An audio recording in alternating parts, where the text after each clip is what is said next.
Good morning. Good morning. I'm Linda Bessemer with Muses 3, and we're very pleased to be able to sponsor this author talk this morning. We have our panelists, Eckert Elementary School, and that school is actually hosting our author talk this morning. Eckert is represented by Mr. Taylor, Assistant Principal, Miss Kimball, Librarian, and Mr. Sharp, 5th grade teacher. And Jen Jones Donatelli, our children's author, is also our guest panelist. I wanted to go ahead and cover some housekeeping issues though.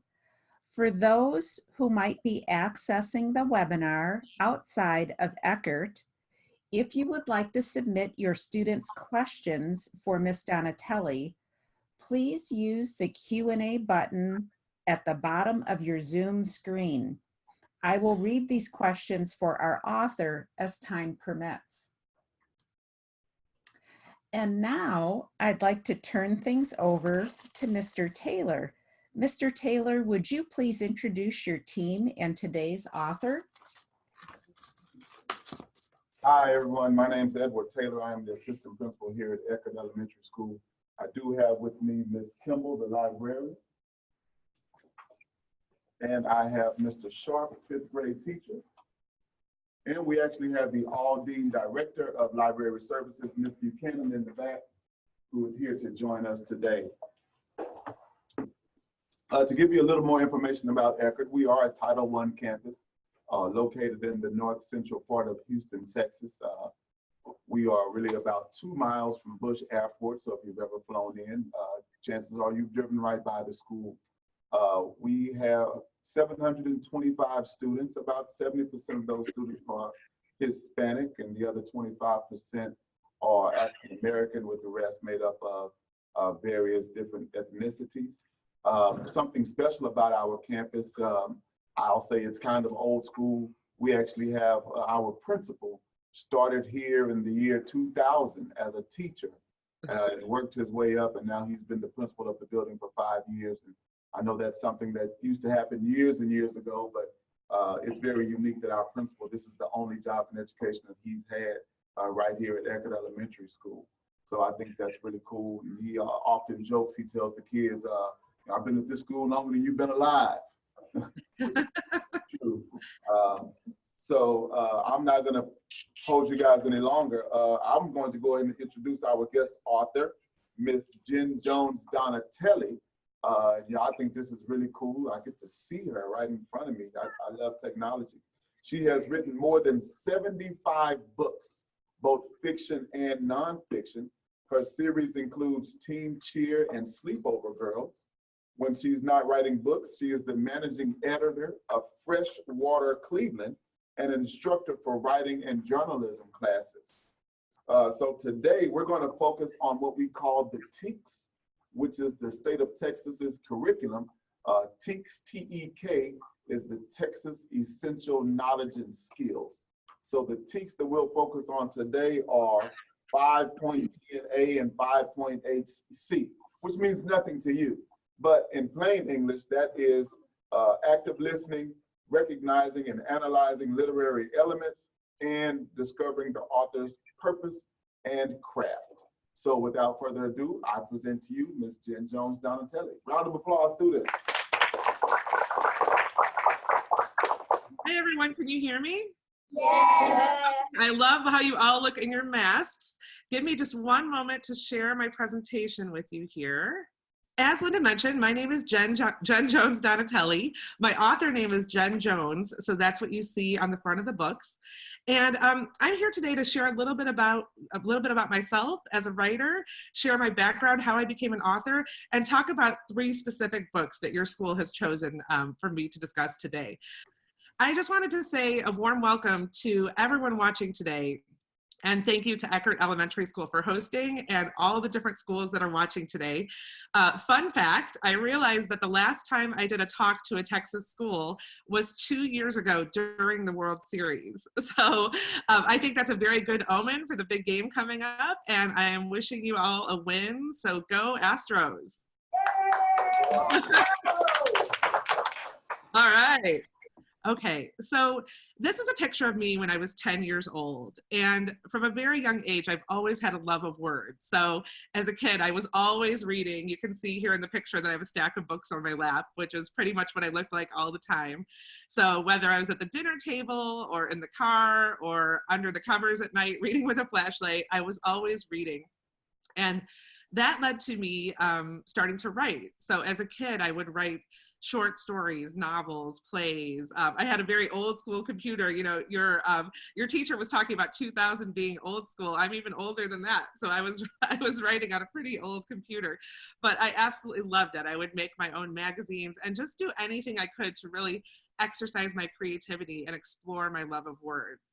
And that led me to go to college at Ohio University to study magazine journalism. So when I graduated from Ohio University, I became a full-time writer, and that's what I've been doing for the last 15 years. So as a full-time writer, I do many, many different things. I'm a journalist and editor, so I've worked with different publications writing about everything from travel to food to health and wellness to even dance and cheerleading. And one of my favorite things about being a writer is that I get to explore a lot of different topics that interest me and share information with others that will hopefully interest them. I also edit a publication, as your teacher mentioned, called Freshwater Cleveland, that covers the people, places, and projects that are shaping and transforming Cleveland. And it was actually my work as a journalist that led to me becoming an author. So as I mentioned, I have a background in dance and cheerleading. So for a long time, I wrote for a magazine called American Cheerleader that some of you might read because it's geared toward your age group. But through that work, I was approached by a publisher to write a 6-book series on the world of cheerleading. So spoiler alert, that led to a long-term relationship with me working with a publisher called Capstone Press. And I've been lucky enough to write many different books, as you can see, over 75 books, exploring all different types of topics, both nonfiction and fiction for Capstone Press and some other publishers. So today we're going to be exploring 3 specific books. And these books represent different genres. So I'm sure you all know the term genre, but I'm just going to go over it briefly to describe how these books fit into these genres. So the first book we're going to be discussing today is a biography of Dwayne "The Rock" Johnson, who I'm sure you all know who that is. And it fits into the biography genre. So a biography is basically a retelling of someone's life, usually a notable figure or a celebrity, but it can also just be a remarkable everyday person. The difference between a biography and an autobiography is that a biography is written by someone else about someone's life, whereas an autobiography is the story you tell yourself of your own life. So this is an example of a biography. The second book that we'll be discussing today is called Brooks' Big Decision. And Brooks' Big Decision is part of my Team Cheer series, which is a work of fiction. And fiction is basically works of literature that describe imaginary events and people, such as short stories and novels. The third genre that we'll be exploring today is nonfiction, and it's a book called Bone-Chilling Ghost Stories. So nonfiction is works of literature that are based in fact, often sharing useful or interesting information on topics of interest ranging from history to health. So it can be a very broad range in nonfiction. So those are the 3 genres that we'll be exploring today. Linda, I'm going to ask you to change the slide again. Awesome. Okay, so we are going to start out with this book here about Dwayne Johnson. And my mission as the author was to write an 1,800-word biography of Dwayne "The Rock" Johnson as part of a bigger series on Hollywood action heroes. So it was a lot of fun to work on. And you might be sitting there thinking that 1,800 words sounds like a lot, but it's actually only 30 pages. So I know you've had a chance to look at the book. As you know, it's not very long.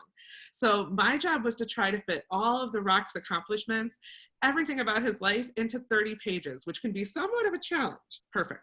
So in order to be able to fit all this information into 30 pages, the publisher and I worked together to kind of break down the book and the information that would be included in the book in different sections. So we came up with 4 different main elements that the book would explore. The first one was Dwayne Johnson's early career and life. So looking at his upbringing Miami in California. And what you learned if you read the book was that he actually grew up in a wrestling family. So both his dad and his grandpa were wrestling legends. So from a very young age, Dwayne Johnson was immersed in the wrestling world and almost groomed to be a wrestling legend himself. And this part of the book also talks about when Dwayne Johnson was a football star at the University of Miami, which came into play later in his career when he starred in the movie Gridiron Gang. So this part of the book really lays the foundation for The Rock's life and his future accomplishments. The second section of the book looks at how he got started. So his career in the WWF and how he just exploded. And not only that, but how he crafted and cultivated a persona larger than life personality known as The Rock. So the book kind of delves into how did he start to shape that character and really become a huge star in the world of WWF. And it also looks at how did he transition toward becoming an actor and a Hollywood celebrity, which isn't a path that every wrestler takes. And his big break was hosting SNL. So by hosting Saturday Night Live, he was able to position himself as a future star in Hollywood. The third section of the book is about how he became a star. And this section of the book really looks at all the different roles he's taken in movies. So we tried to fit in as many movies as we could that he's done. He's done so much. But again, this book really looks at the highlights of his career because it is a shorter book. And so we're really trying to give a great idea of the breadth of everything that he's done. And we look at roles such as Mummy Returns, Fast and Furious, Hercules, G.I. Joe Retaliation. I'm sure some of you have seen these movies, yes? Okay. And the final part of the book looks at his life as a star. So rounding him out as a person, not just a celebrity, right? So we look at his charity work and the causes that matter to him and his hobbies. You might not know that he's really into fishing. He once caught a 200-pound fish, which of course, that's very fitting of The Rock, right? And also looking at his social media following, he's hugely active on social media. So just looking at these other elements of his life that really round him out as a person. Perfect. So after we came up with those 4 main sections of the book, I organized them into an outline. And as students, I'm sure you've all worked on outlines before. So as you know, an outline is basically kind of a bare bones skeleton where you get to start to develop your project and see it take shape. And writing an outline was extremely helpful to me to be able to organize all of this information. And another important part of writing biographies is doing research. So as I was lucky to be able to call on my journalism skills to do a lot of research to try to uncover little known facts about Dwayne Johnson and really try to include as much in the book as possible to give readers an idea of his life and what he's all about. And it was very important when doing my research to use what we call primary sources. So these are sources that provide direct or firsthand information straight from Dwayne Johnson so that we know it's true to life. Because as you know, the internet has a lot of information on it. So I don't want to be using second or third hand sources that might not be accurate.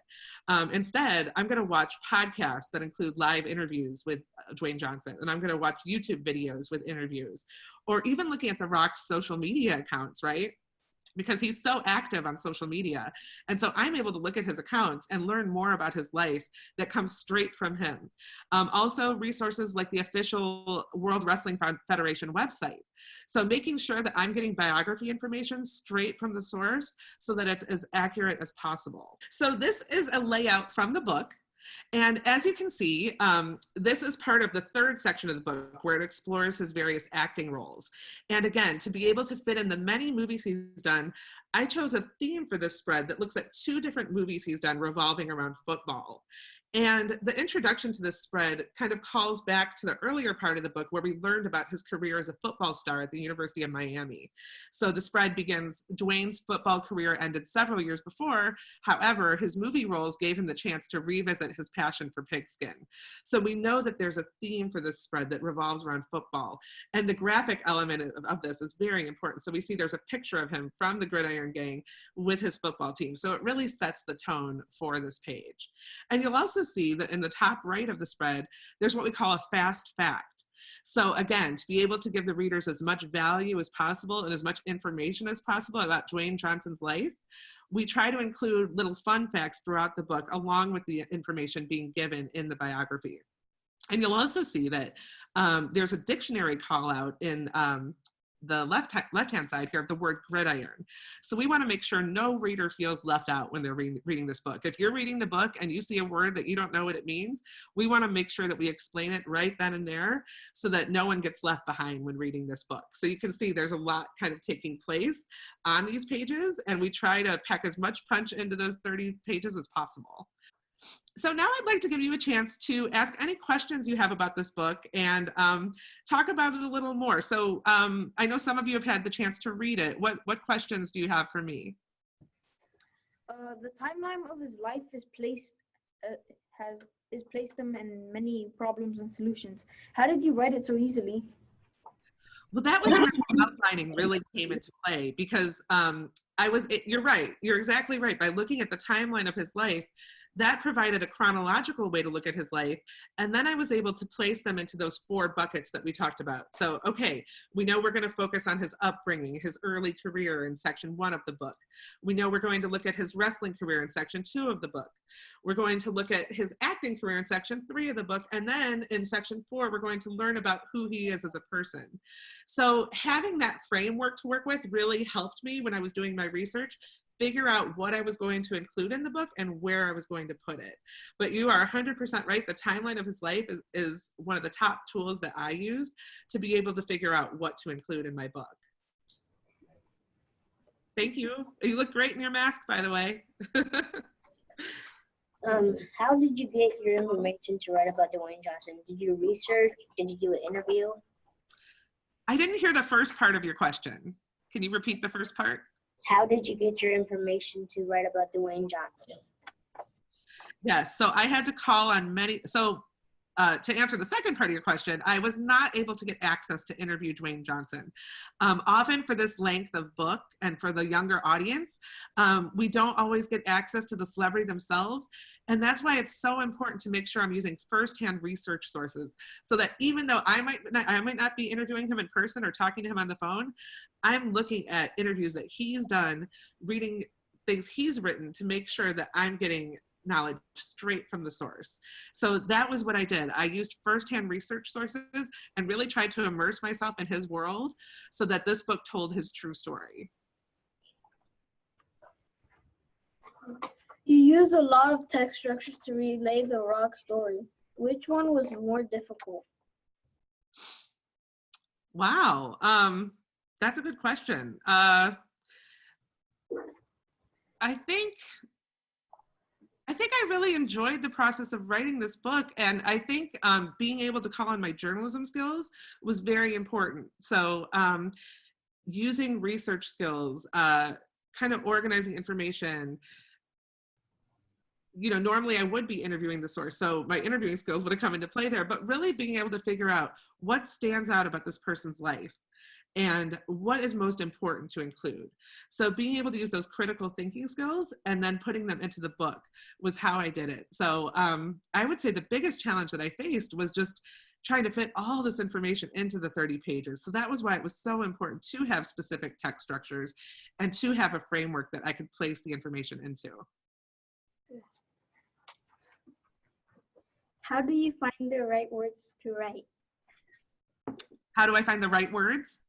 Right. Okay. Well, to be honest, the biggest trick that I have is when I write, I read what I write aloud.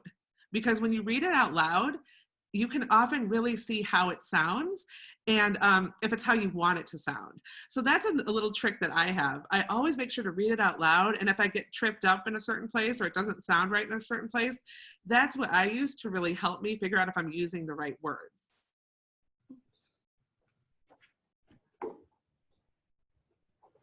I think that concludes the questions from the host. Okay. All right, Linda, so let's talk about the second book then. Okay, so totally other world, right? We're going to be talking about fiction now. So the book we're going to be discussing here is called Brooke's Big Decision. And this book is part of an 8-book series, which is called Team Cheer. And Team Cheer follows the adventures of a middle school cheerleading squad and 4 best friends, Faith, Brooke, Lissa, and Gabby.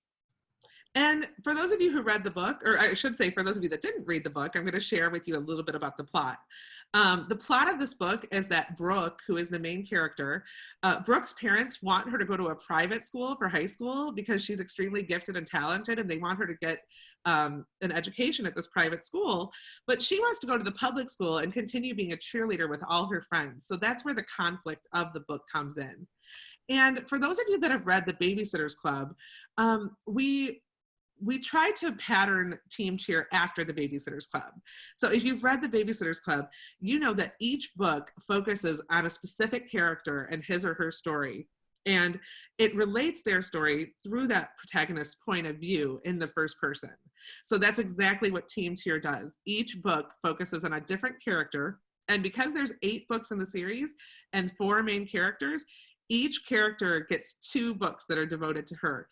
That said, even though each book kind of hones in on a specific character, we continue getting to know all of the characters and all of their stories throughout each book. So even though it's one story told through the point of view of that protagonist, we continue kind of immersing ourselves in the world of Team Cheer and getting to know everyone on the cheerleading squad in each book. And these books are very character driven. They really come from the characters, and the plots are driven by the characters. The plots are also standalone. So what that means is our goal is for you to be able to pick up the 8th book in the series as easily as you can pick up the first book in the series and completely understand what's going on, dive right into the story, learn about all the characters without having to read all 8 books in order. And that's exactly how the Babysitters Club is. So you should be able to pluck off a book, read it, and read them in any order that you like. That was our goal. And the setting for this series is Greenview Middle School. So it focuses on a middle school setting with middle school cheerleaders.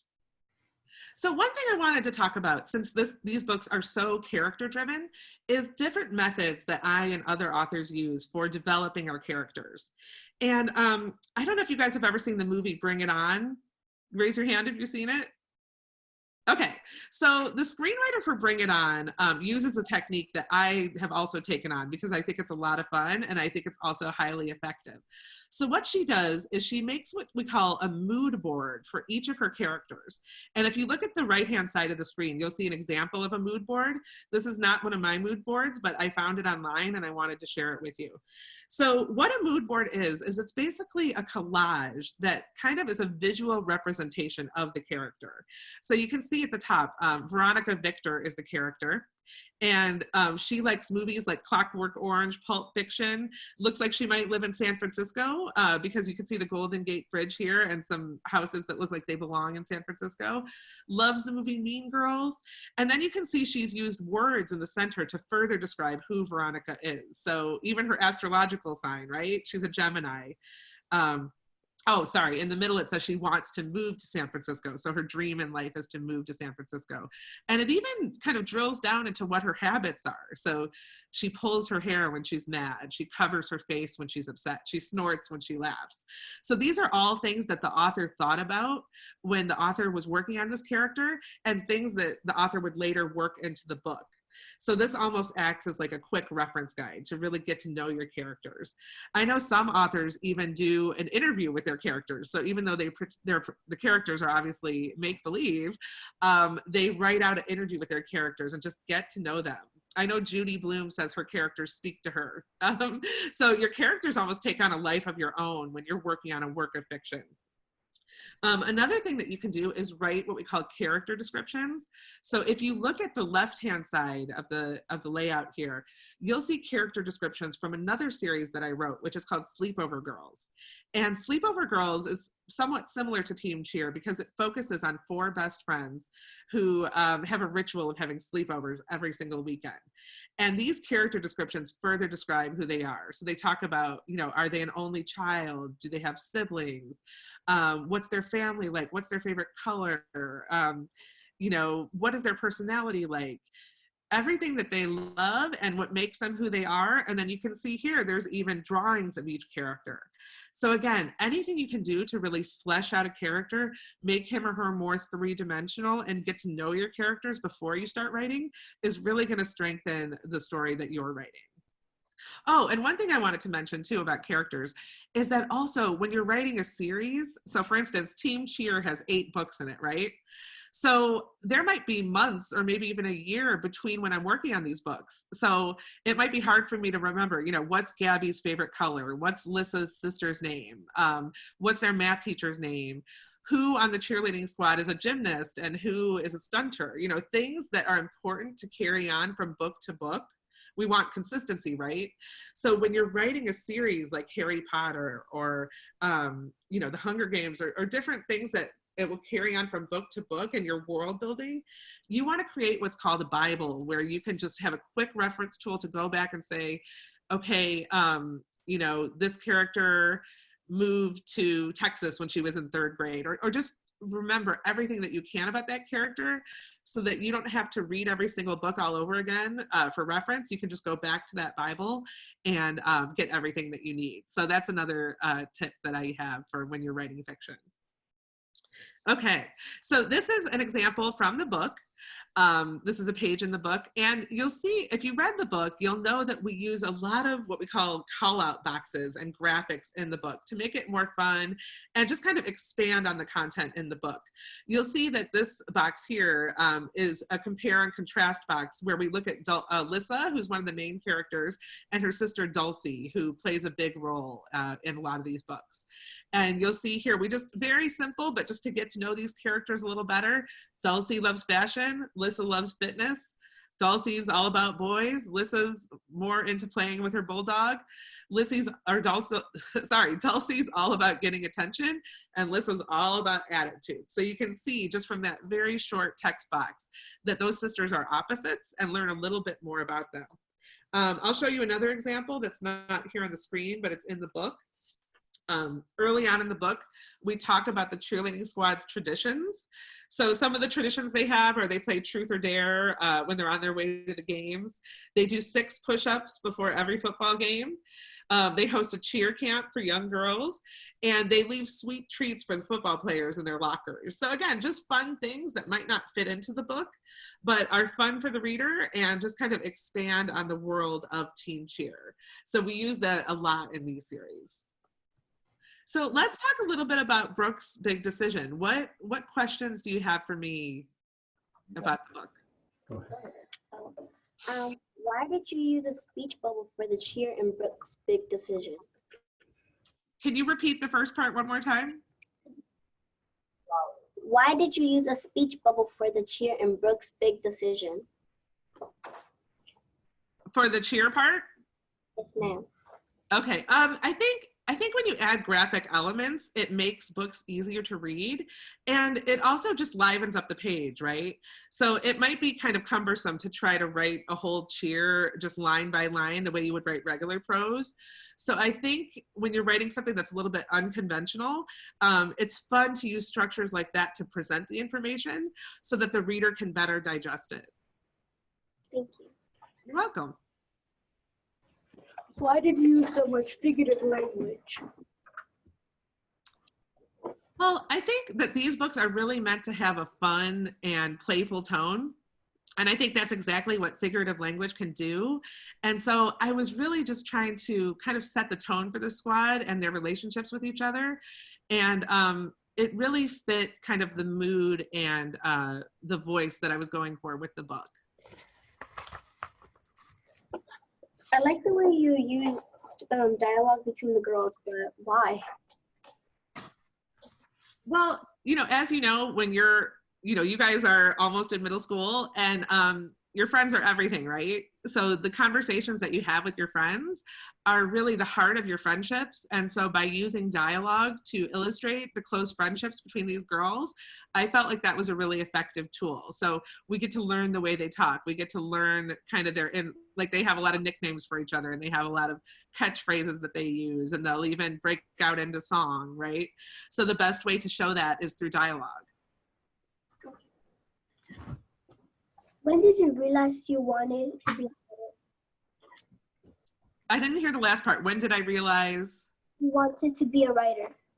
Oh my gosh. Well, honestly, from when I was very, very young, I was always writing and reading. And, I I think I realized that I could do it professionally when I was in college. When I was going to go to college, I knew I wanted to study journalism. And so I looked at, what I felt were the top schools in that realm. And that was how I sorry, not good author speak there. That was how I chose which colleges I was going to apply to. And I feel like I've always been on the path of being a writer, and I've been very lucky to stay on that path. So to answer your question, just from a very, very young age, I've known, and I've been lucky to be able to pursue that. Thank you. Thank you. I have a question. Yes. I'm Mr. Sharp, I'm their teacher. And which genre did you enjoy writing the most? I will tell you, from both a reader standpoint and a writer standpoint, I really enjoy biography. I've written a lot of different biographies. One of the first books I ever wrote was a biography of Judy Blume. And I've written biographies for some older teen audience as well. So I will tell you, one of my favorite biographies I ever wrote was Sean Diddy Combs.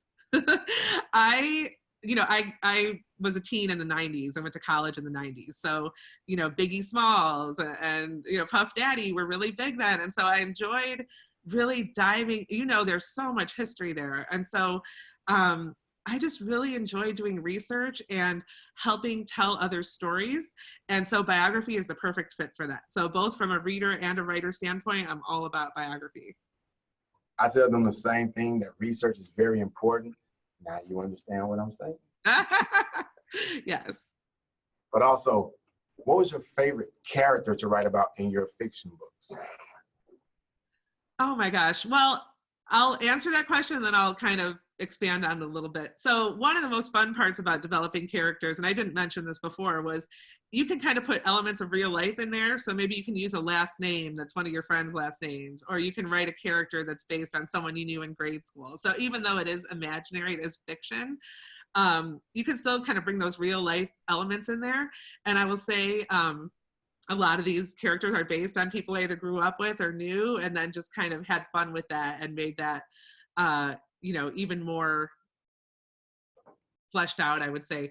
But I guess my favorite character in the books would be from the Sleepover Girls series, because I wrote about a character called Willow, and she's kind of this like boho hippie chick, loves art, but she's also a twin, and she has a twin that's a boy, and I myself have boy-girl twins. I have 4-year-old twins. So even though I wrote that before I had them, before I had my own kids, I think that over time Willow has become my favorite character because she reminds me of my own kids. But that said, I think another of my favorite characters, there's a character called Marin in the Sleepover Girls that's kind of like Merida from Brave. Like, she's got fiery red hair and she's just a sassy spitfire, and she's a lot of fun to write. So I try to write characters that I think are fun and that I have fun writing about. That's them. What? Fires. And one last question. Yes. Developing a setting for your books, for your stories. How difficult was it? Or did you use something that you were familiar with? Yes, well, for Greenview Middle School, which is the setting of Team Cheer, I kind of based that on a Midwestern middle school that's similar to my upbringing. But for the Sleepover Girls series, I actually based it in Portland in the Northwest. And I've been to Portland several times, so I think it is important to try to visit the setting of your books or have been there before so that you can, paint a real life picture of it. But it was also a lot of fun researching Portland. In one of the books, the characters go on a scavenger hunt of Portland, and they go around taking photos for Instagram and just exploring their city. And so it was really fun to look at, what are the landmarks of Portland and how can I kind of fit those into the book. So it was kind of a mixture of my own experiences having been to Portland and then doing a lot, again, research, very important, doing research about the place where they live to make sure that it feels very true to life. And the next book you're about to talk about is the one they definitely enjoy. So excellent. And it's perfect timing, right? Because it's almost Halloween. Feel free to ask any question. All right, so last but not least, Bone-Chilling Ghost Stories is an example of nonfiction. And the directive I was given from my publisher was to basically curate a collection of 10 real-life ghost stories and spooky legends that kids could enjoy.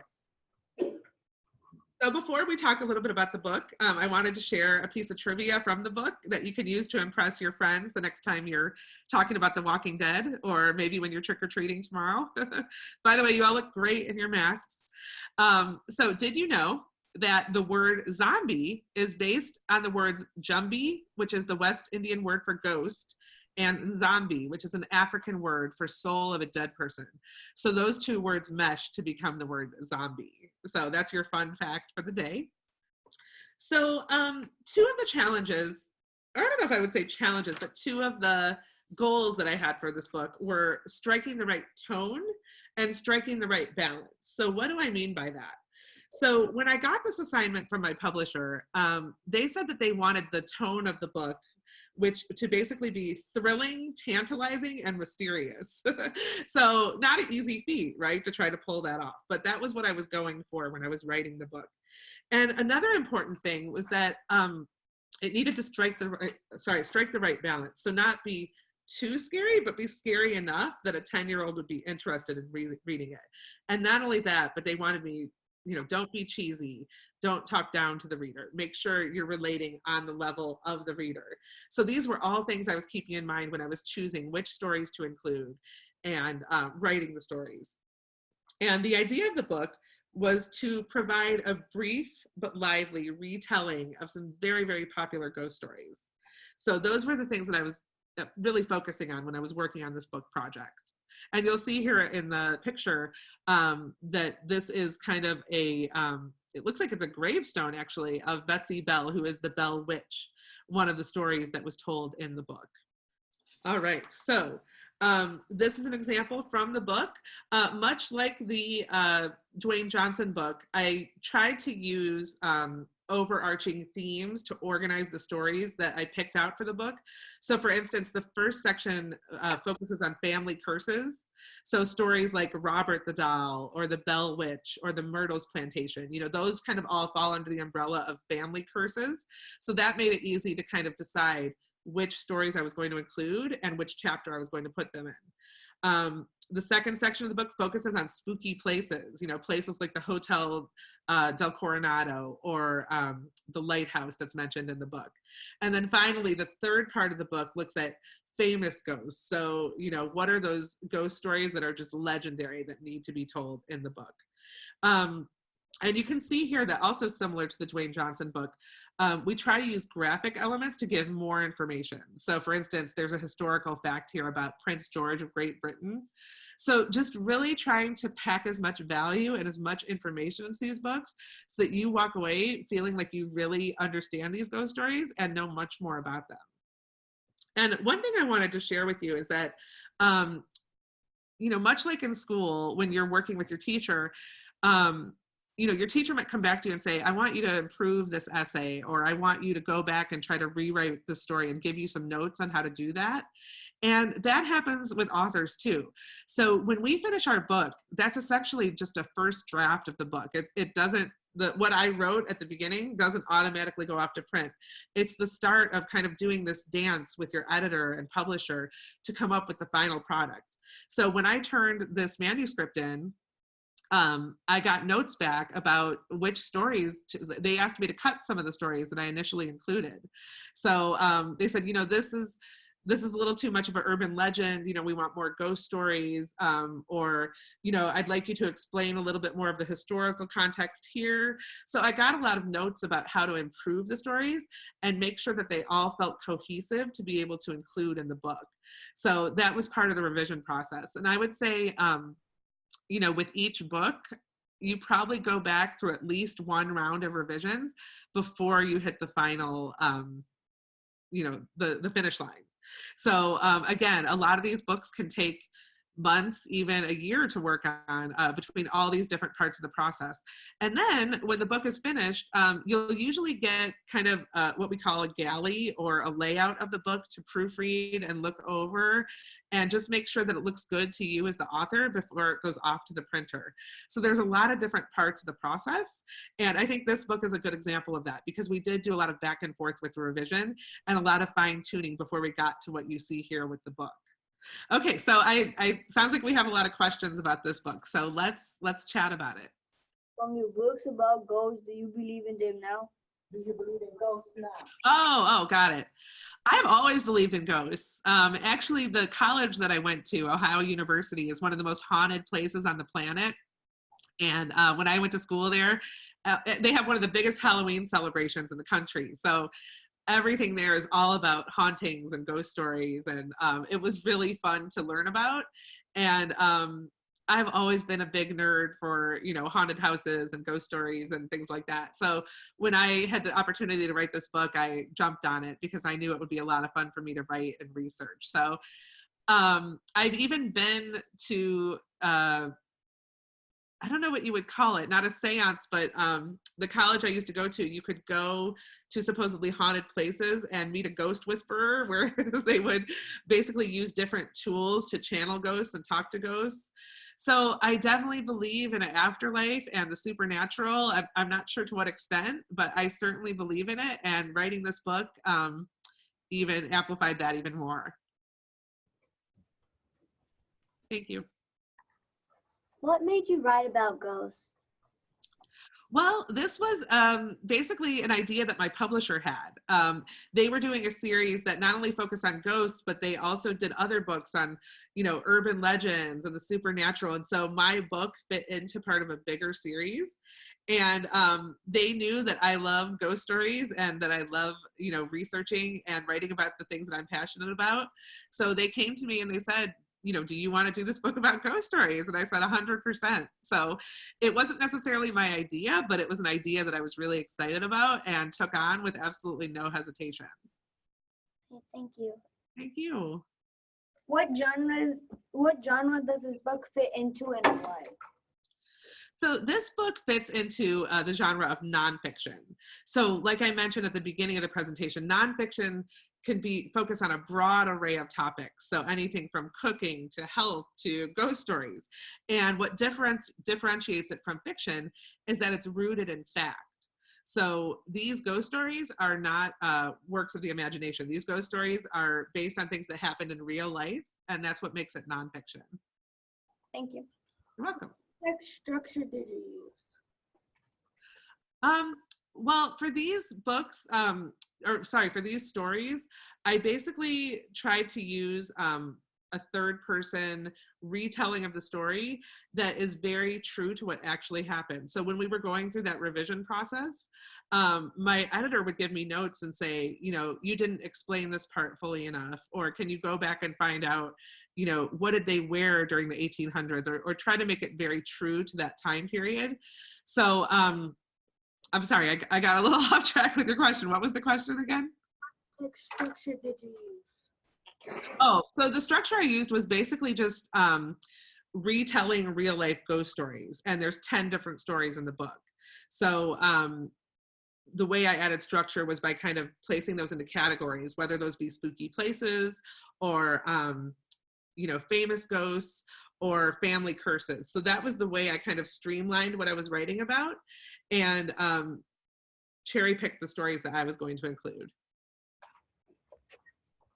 Have you been in one of these ghost situations? Have I been where? In one of these ghost situations. Oh my gosh, I have not been in many of these. Many of these stories actually happened, in the 1800s and early 1900s, but you can still visit them today. So you can still go to the Myrtles plantation today. You can visit the Robert the doll in a museum. A lot of these legends live on, even though they happened maybe hundreds of years ago. So I have not had the privilege of visiting many of these places, but I feel like I have, just based on the level of knowledge that I have about them. How did you feel when you wrote the book? I think, well, like I said, the tone that the publishers wanted me to take was kind of this mysterious, kind of fun, thrilling tone. So I think you kind of take that on when you're writing the book. So I think I felt intrigued and curious and just eager to learn more about these ghost stories. So you kind of feel alive when you're diving into a project like this because it takes up all of your energy, right? So you completely immerse yourself in the topic or the world that you're writing about. And so I would say I felt just scared and tingly and all those great things you feel when you're writing about ghost stories. What book or book series was your favorite to write about? I didn't hear all of the question. There's something about a book series. Which book was your favorite to write about? Oh, in general. Well, that's a really hard question because I've truly enjoyed all the book projects I've worked on.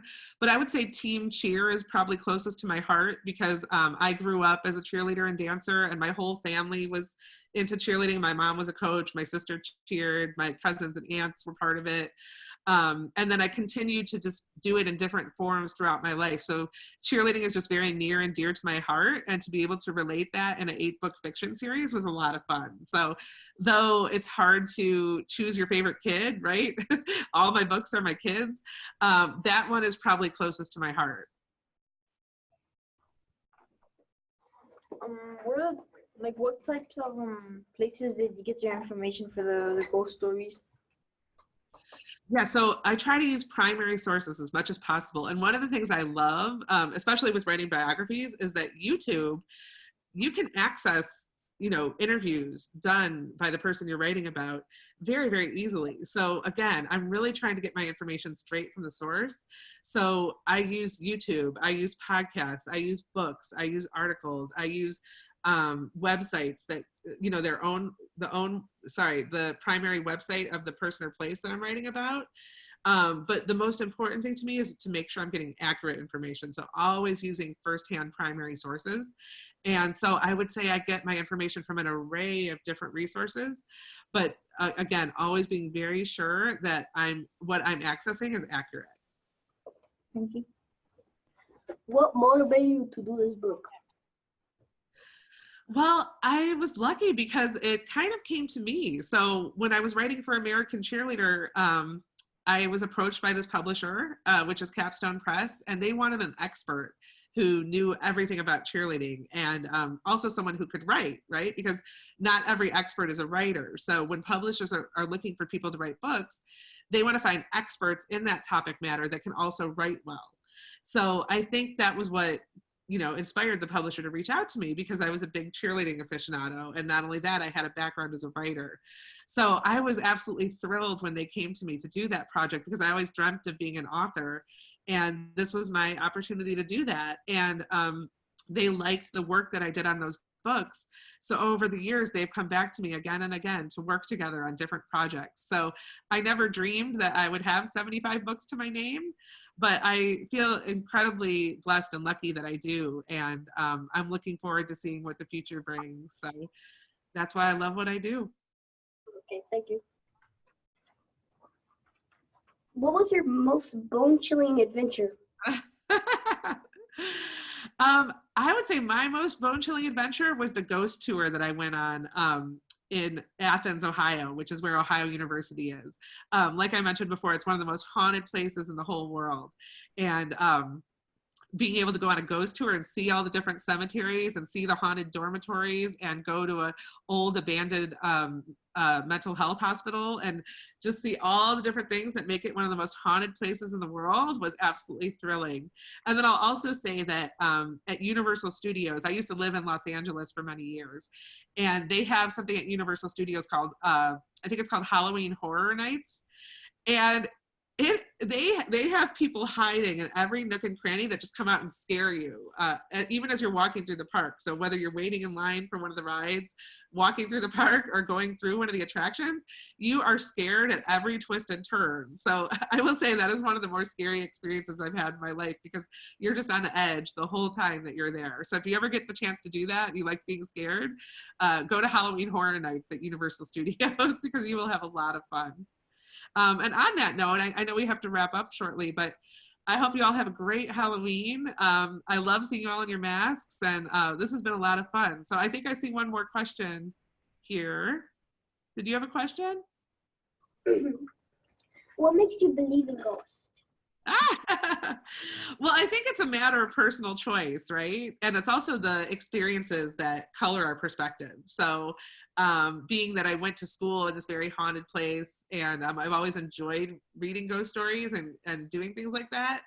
I guess it's just the experiences I've had throughout my life that led to that belief, but also writing this book, because you'd be surprised by how many real life ghost stories there are out there. So I think when you start seeing all of these different accounts and all of these stories kind of coming together as one, you start to think that there might be something to it. Jen, we have just one question from the outside. And that was, is it difficult to make a living being a writer? I think for every single writer, it's different, right? Some people have a full-time job and then they write on the side. They write for the love of it. So not everyone writes for money or to make a living. Some people write just because they love it. And that's just as valid as people that write as their career.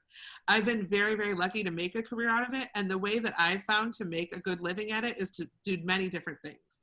So not only do I write books, but I edit magazines and websites. I write for magazines and websites. I do copywriting, which is where you basically get hired to help write for a website, or write an ad for a company, or help a company craft what they want to say to the public. So I do many different types of writing, and that's what allows me to be self-employed. And my salary has gone up and down over the years. It's been high, it's been low, but the common thread is just that I love what I do, and I consider myself very lucky. So even though I do many, many different things, the common thread is always creativity, storytelling, and writing. So as long as I'm doing some combination of those things, I'm happy. And the money part of it is really secondary. So yes, some writers do struggle, and they find other ways to supplement their income. So if you love writing, there's no reason that you can't go out there and do it, whether you're doing it for love or you're doing it for money. Great, thank you. Thank you. All right, so final slide. Your teachers that were having some fun with your masks, so we thought we would close on that note. It's been really fun to have this opportunity to spend some time with you today, talking about books, talking about writing, and just setting the tone for a fun Halloween. So I appreciate this opportunity, and I just wanted to say thank you to all of you. Thank you. Thank you. Bye-bye. Before you go, though, we have a few words from Mr. Sharp. Okay. Class, we simply like to say thank you for doing this part to talk with us, and thank you for giving Eckert this opportunity to have this chance to speak with you as well. It has been an honor, it's been a privilege, it's been a lot of fun as well. Absolutely. But I like the way that a lot of your words mimic things that I said in the classroom about research. So that was a beautiful thing. We really want to thank you for everything that you've done for us. So we're Absolutely, and I'd be happy to come back anytime. So, you know, there's some more information about how to get a hold of me here. If you ever have any questions, please don't hesitate to email me. And yeah, I wish you all best of luck with your own writing and your own research. Yes, ma'am. All right. Great. Well, thank you so much, Eckert Elementary. We appreciate you hosting this, and thank you so much, Jen Jones. I think everyone has learned a tremendous amount today. And again, if you'd like to find out more about Jen Jones, you can visit her author page on the Muses 3 website. She's put her, made her email available as well, and we'll be posting a copy of the recording for this webinar on Jen Jones's webpage on the Muses 3 website.